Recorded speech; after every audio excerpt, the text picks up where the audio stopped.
Hey guys, mukha lang tong hilaw pero hindi. Look at that ooze. Grabe, pinipilahan tong roast beef sa Japan even for the locals. You'll see the menu later on. Di mo kailangan i-pause dyan. Pagpasok natin mamaya makikita nyo. O diba, sabi sa'yo pause nyo na lang for the menu.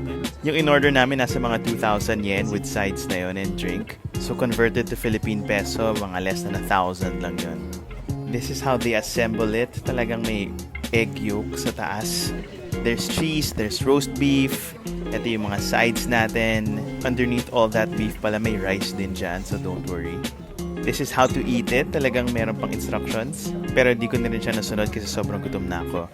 But this is one of the best roast beef dishes I've had in my entire life. Tignan nyo naman.